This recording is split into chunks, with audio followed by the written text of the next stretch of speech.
Selamat datang di Baca Novel Channel.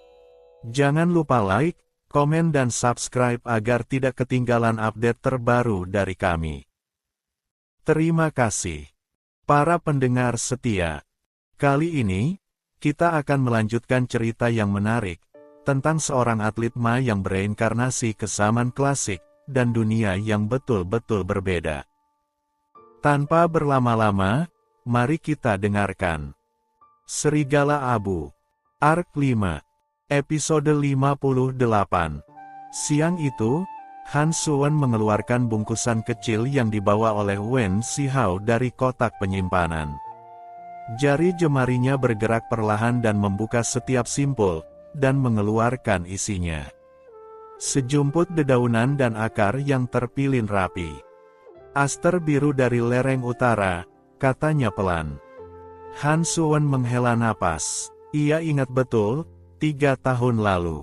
Dalam surat yang ia tulis kepada sekte ketika baru tiba di Gunung Besi, ia menyebut betapa sulitnya mendapatkan aster biru di sini. Sebuah kalimat kecil di antara laporan panjang tentang kondisi tempat tinggal barunya. Tak disangka sekte masih sangat memperhatikanku, batin Han Suwen. Gadis tabib itu baru hendak memetik beberapa helai daun aster biru saat beberapa ketukan terdengar di pintu balainya. Adik Suwen, ini aku. Han Suwen menarik napas, masuklah. Wen Zihao pun masuk. Ia melirik sekilas ke atas meja, dan melihat bahwa barang yang ia bawakan kemarin sepertinya sedang diurus oleh Han Suwen. Kakak Wen, apa yang bisa kubantu? Tanya Han Suwen tanpa basa-basi. Wen Zihao menghela napas, aku ingin berbicara denganmu terkait seseorang. Han Suwen mengangkat kepala. Tentang Jin Haoran.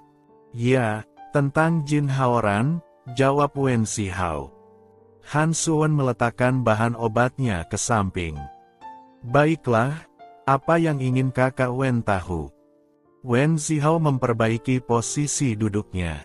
Aku mengamati Jin Haoran sejak hari pertama aku datang. Dan terus terang saja, aku belum pernah melihat orang seperti dia. Orang itu terlalu aneh.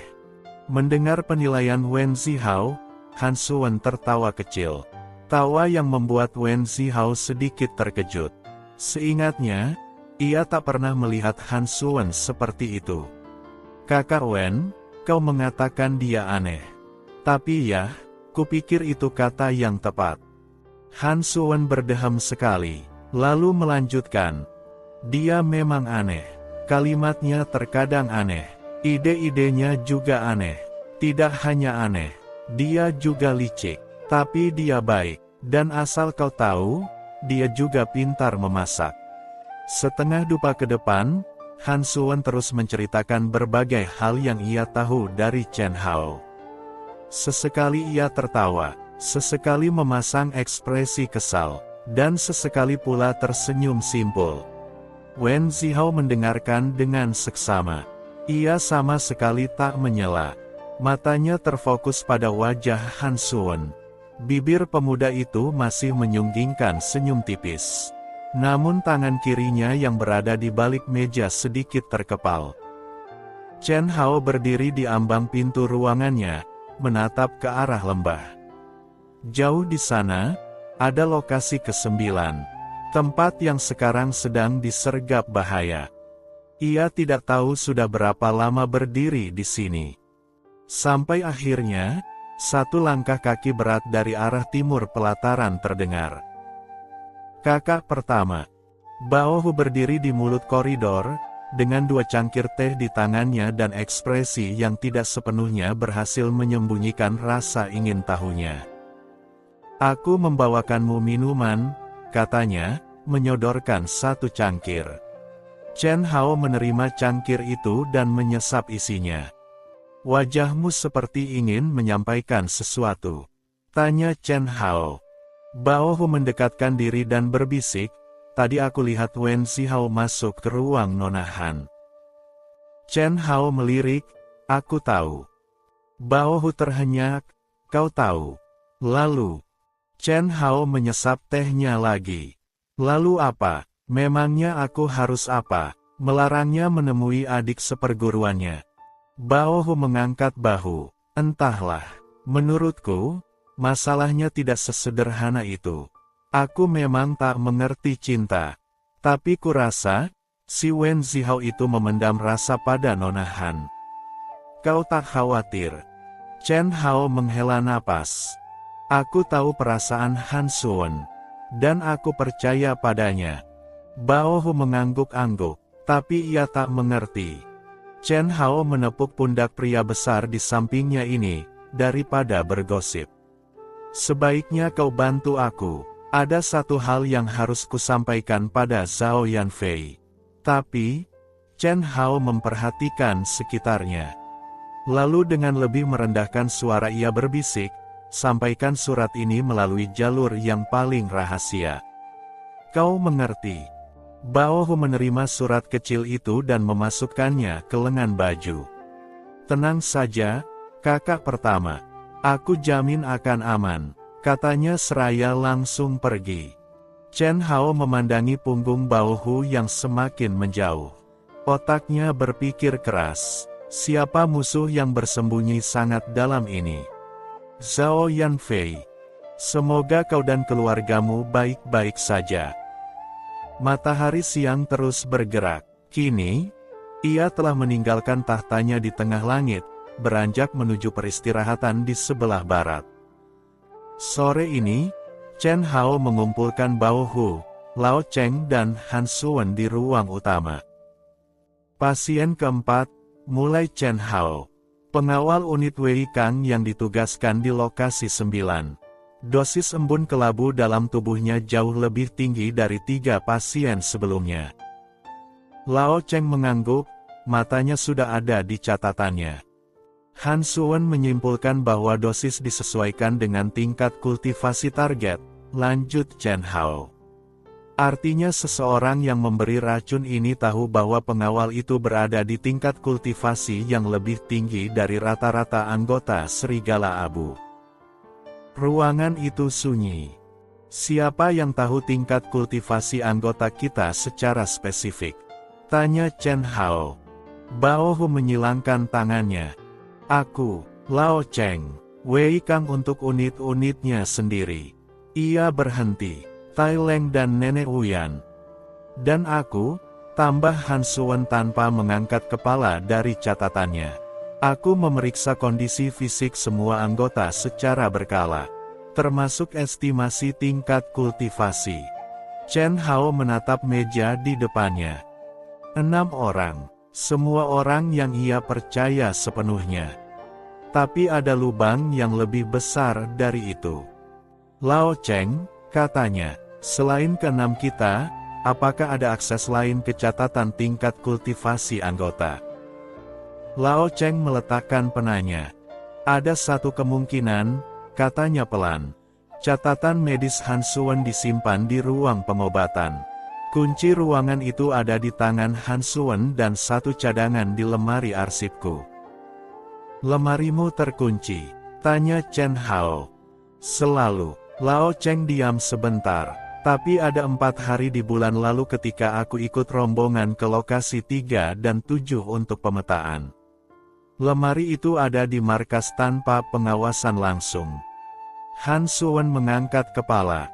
Selama 4 hari itu, apakah ada orang yang tahu kau tidak ada? Semua orang tahu, jawab Lao Cheng. Chen Hao berdiri, berjalan ke arah jendela. Di luar, anggota Serigala Abu bergerak dengan ritme sore yang sudah sangat ia hafal, latihan, persiapan makan, percakapan yang mengisi pelataran dengan suara rendah yang nyaman. Seseorang di antara semua itu, atau seseorang yang sangat dekat dengan mereka, tahu terlalu banyak. Jangan sebarkan ini, katanya tanpa berbalik, kepada siapapun, termasuk Wei Kang dan Wen He. Dan Wen Zihao, tanya Bao Hu. Chen Hao berbalik. Terutama Wen Zihao, jawabnya. Bukan karena aku curiga padanya, tapi karena ia baru tiba, dan terlalu banyak variabel yang belum bisa kita singkirkan. Bao Hu mengangguk. Lao Cheng sudah kembali mencatat, tangannya bergerak cepat, memindahkan sesuatu dari pikirannya ke kertas sebelum menghilang. Satu hal lagi, kata Han Suan. Semua orang menatapnya. 4 hari Lao Cheng pergi, itu 20 hari yang lalu. Tapi pasien pertama dengan embun kelabu kutemukan 35 hari yang lalu.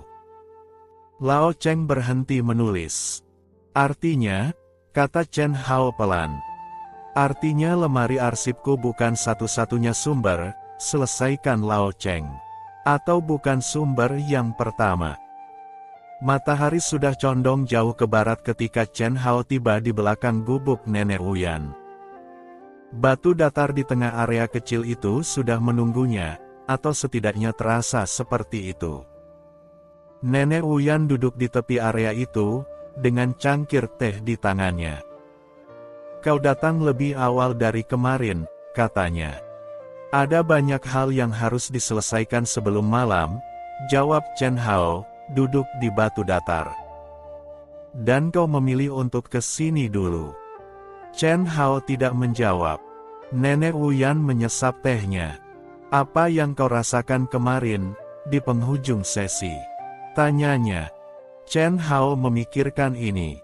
Seperti perbedaan antara memegang air di dalam gelas dan menyentuh air yang mengalir bebas, jawabnya. Sangat kecil, dan hilang sebelum aku bisa memahaminya lebih jauh. Nenek Uyan mengangguk pelan. Hari ini, katanya, kau tidak perlu mencari perasaan itu lagi. Perasaan itu akan datang sendiri atau tidak datang sama sekali. Yang perlu kau lakukan hanya satu. Apa? Tanya Chen Hao. Duduk diam, tutup matamu, dan berhenti mencoba.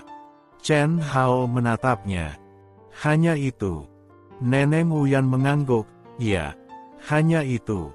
Ia menutup matanya. Menit-menit pertama terasa sama seperti kemarin, pikiran yang tidak mau diam, kesadaran tentang setiap suara kecil di sekitarnya, dan keinginan untuk melakukan sesuatu yang terus-menerus ia dorong kembali ke sudut yang tidak ia inginkan. Angin bergerak. Suara burung dari arah lembah. Dan perlahan, sangat perlahan, sesuatu mulai berubah. Bukan besar, bukan seperti pintu yang terbuka atau cahaya yang menyala. Lebih seperti saat mata sudah sangat terbiasa dengan kegelapan dan mulai bisa membedakan bentuk-bentuk yang sebelumnya tidak terlihat. Tenaga dalam yang selama ini ia rasakan sebagai sesuatu yang ia pegang terasa, untuk sepersekian saat yang sangat singkat, bukan sebagai sesuatu yang ia pegang, tapi sebagai sesuatu yang ada. Hanya itu. Hanya perbedaan kecil antara dua kata itu. Tapi perbedaan yang terasa seperti langkah pertama di tepi jurang yang sangat dalam. Cukup, kata Nenek Uyan. Chen Hao membuka matanya. Langit sudah hampir oranye di barat. Kau merasakannya lagi, kata Nenek Uyan. Bukan pertanyaan. Lebih jelas dari kemarin, jawab Chen Hao. Tapi masih sangat singkat. Singkat adalah wajar. Nenek Uyan dan sedikit meregangkan tubuh. Datang lagi besok. Chen Hao berdiri. Nenek, katanya sebelum pergi. Ada kemungkinan seseorang sudah mengakses informasi internal serigala abu dari dalam. Nenek Uyan tidak berbalik. Aku tahu, katanya pelan. Chen Hao menghentikan langkahnya. Sejak kapan? Sejak pasien pertama. Nenek Uyan masuk ke gubuknya. Itulah mengapa aku memintamu untuk terus berlatih, Jin Haoran. Bukan hanya untuk menghadapi Wen Zihao. Pintu gubuk menutup. Chen Hao berdiri di luar sendirian, dengan langit yang perlahan kehilangan warnanya di atas kepala. Chen Hao sedang memeriksa beberapa laporan di mejanya malam itu. Kemudian, ada suara langkah kaki yang berhenti di depan pintu. Dan, tok, tok, Jin Haoran, Apa kau ada waktu? Suara Wen Zihao. Chen Hao mengangkat kepalanya. Masuk, katanya singkat. Wen Zihao masuk dan duduk, bukan di kursi tamu di sudut, tapi di kursi yang lebih dekat ke meja Chen Hao. Chen Hao menepikan kertas laporannya lalu mempersilahkan Wen Zihao untuk menuang teh sendiri. Ada sesuatu yang belum aku sampaikan dalam pertemuan pertama, kata Wen Zihao langsung. Bukan karena aku menyembunyikannya, tapi karena saat itu belum tepat. Dan sekarang tepat, tanya Chen Hao. Sekarang, aku merasa memang sudah saatnya bagimu untuk tahu. Chen Hao menuangkan teh ke cangkirnya dan menyesap sekali. Katakan. Wen Zihao menarik napas sekali. Bayangan tanpa wajah, katanya. Di dalam sekte, nama itu bukan sekadar rumor. Sesepuh pertama sudah melacak pergerakannya selama lebih dari 2 tahun. Chen Hao tidak bergerak. Yang sekte ketahui, lanjut Wen Zihao, adalah bahwa bayangan tanpa wajah bukan hanya mencari kitab warisan sesepuh Lung Sueying. Ia mencari sesuatu yang spesifik, seseorang yang bisa menggunakannya secara penuh. Bukan sekadar membacanya. Artinya ia sudah tahu di mana kitab itu, kata Chen Hao pelan. Wen Zihao menatapnya. Kemungkinan besar begitu, atau sangat dekat dengan tahu. Ia berhenti. Yang membuatnya lebih berbahaya dari yang kebanyakan orang perkirakan adalah ini, ia tidak terburu-buru. Setiap langkah yang ia ambil sangat terukur. Ia tidak menyerang, ia mempersiapkan. Chen Hao menatap meja di depannya. Embun kelabu yang disebarkan secara sistematis. Dosis yang disesuaikan. Jalur dagang yang dirampok dengan pola 12 hari. Catatan perjalanan yang diambil. Semua itu bukan serangan acak, tapi pemetaan. Dia sudah memetakan gunung besi, kata Chen Hao. Wen Zihao mengangguk. Dan lembah kabut 1000 racun, tambahnya. Kami juga merasakan kehadirannya di sekitar lembah beberapa bulan terakhir. Bukan langsung, tapi jejaknya ada. Chen Hao berdiri, berjalan ke jendela. Mengapa sesepuh sekte tidak bertindak lebih cepat? Wen Zihao diam sebentar sebelum menjawab. Karena bertindak terlalu cepat berarti memperlihatkan bahwa kita tahu ia ada. Dan begitu ia tahu kita tahu, ia akan menghilang dan muncul dengan cara yang berbeda. Wen Zihao menatap punggung Chen Hao. Sesepuh pertama memilih untuk membiarkannya bergerak, sambil mempersempit kemungkinan langkahnya. Dan mengirimmu ke sini adalah bagian dari strategi itu, kata Chen Hao. Sebagian, jawab Wen Zihao. Sebagian yang lain adalah pilihanku sendiri. Chen Hao berbalik, menatap Wen Zihao. Pria itu duduk dengan tenang, tapi ada sesuatu di balik ketenangan itu yang Chen Hao baru sekarang benar-benar perhatikan. Sesuatu yang bukan keangkuhan dan bukan kewaspadaan, tapi lebih menyerupai seseorang yang sudah sangat lama membawa sesuatu yang berat dan sudah sangat terlatih untuk tidak memperlihatkannya. Wen Zihao, kata Chen Hao. Apakah bayangan tanpa wajah tahu bahwa sekte sudah menyadari keberadaannya? Wen Zihao menatap balik. Itulah pertanyaan yang sesepuh pertama belum bisa jawab dengan pasti, katanya. Dan itulah yang membuat semua ini lebih rumit dari yang terlihat. Keheningan turun di antara mereka. Di luar, angin malam gunung besi bergerak seperti biasanya, tidak peduli dengan percakapan yang baru saja mengubah cara Chen Hao memandang seluruh situasi yang ada di hadapannya. Larut malam, ketika sebagian besar gunung besi sudah beristirahat. Han Suwen masih duduk di ruang pengobatannya, di bawah cahaya pelita yang sudah 2 kali ia isi ulang sejak sore. Di atas mejanya, 4 lembar catatan berbeda tersebar, 1 untuk setiap pasien embun kelabu yang sudah ia temukan. Di pinggiran setiap lembar, tulisannya yang kecil dan presisi memenuhi setiap ruang kosong yang ada. Tanggal gejala pertama muncul. Perkiraan waktu paparan. Lokasi pasien dalam 2 minggu sebelum gejala. Jalur pergerakan sehari-hari. Han Suwon menarik lembar keempat dan meletakkannya di samping ketiga lembar lainnya. Ia menatap keempatnya sekaligus. Jarinya bergerak, menunjuk tanggal di lembar pertama, lalu kedua, lalu ketiga, lalu keempat. Berhenti. Jarinya mundur dan menunjuk lagi, kali ini ke kolom yang berbeda, jalur pergerakan sehari-hari masing-masing pasien. Sesuatu bergerak di wajahnya. Ia mengambil lembar kosong dan mulai menggambar, bukan sketsa anatomis yang biasa ia buat, tapi semacam peta sederhana. Titik-titik yang menggambarkan lokasi keempat pasien dalam rutinitas harian mereka. Pensil berhenti di atas kertas. Ada satu titik yang dilewati oleh keempat pasien tersebut. Bukan tempat yang sama persis, tapi jalur yang sama. Jalur menuju sumur tua di sisi timur laut markas. Jalur yang melewati tepi area latihan pribadi Thailand. Han Suwon meletakkan pensilnya.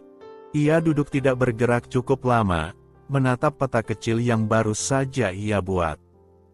Lalu ia mengambil jaket tipisnya, meniup pelita, dan keluar dari ruang pengobatan. Chen Hao belum tidur ketika ketukan itu terdengar. 2 ketukan, jeda, 1 ketukan lagi, kode yang hanya digunakan untuk urusan yang tidak bisa menunggu sampai pagi. Masuk, katanya. Pintu terbuka.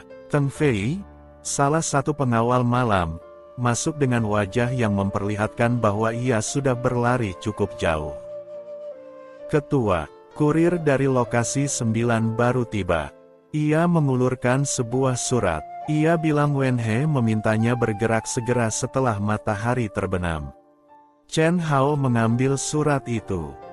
Segel lilin merah di penutupnya, bukan segel resmi serigala abu yang biasa digunakan Wen He untuk laporan rutin. Ini segel kecil dari cincin pribadinya, yang hanya ia gunakan untuk urusan yang tidak ia percayakan pada jaringan biasa. Chen Hao membuka surat itu. Tulisan tangan Wen He, lebih rapi dari biasanya. Kakak pertama, ada sesuatu yang aku temukan di lokasi 9 yang tidak bisa aku sampaikan melalui kurir biasa.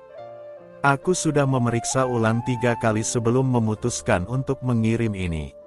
Di lembah ini, ada jejak yang sangat tua, tapi sepertinya seseorang baru saja menggunakannya lagi. Tidak lebih dari 20 hari yang lalu. Jejak itu menuju ke dalam, bukan keluar. Dan aku tidak tahu bagaimana orang itu bisa masuk tanpa diketahui oleh 43 orang lembah yang sudah tinggal di sini hampir 2 generasi. Satu hal lagi yang perlu kakak pertama ketahui. Chen Hao berbalik ke halaman berikutnya. Halaman itu kosong. Ia membalik surat itu, memeriksa amplop, memeriksa lipatan kertas. Tidak ada halaman kedua. Chen Hao berdiri dari kursinya. Teng Fei, katanya, suaranya sangat datar. Di mana kurir itu sekarang? Di dapur, Ketua. Kami memberinya makan dan minum dulu karena ia kelihatan sangat kelelahan. Bawa dia ke sini sekarang, perintah Chen Hao. Teng Fei keluar dengan cepat. Chen Hao menatap surat yang tidak selesai di tangannya. Wen He yang selalu sangat teliti. Wen He yang tidak pernah mengirim laporan yang tidak lengkap. Dan surat ini terputus di tengah kalimat, bukan di akhir paragraf. Bukan di akhir halaman, tapi di tengah kalimat, seolah seseorang atau sesuatu menghentikannya sebelum ia bisa menyelesaikan apa yang ingin ia katakan. Di luar jendela, gunung besi tenggelam dalam kegelapan yang tenang. Tapi ketenangan itu terasa berbeda dari sebelumnya. Bersambung.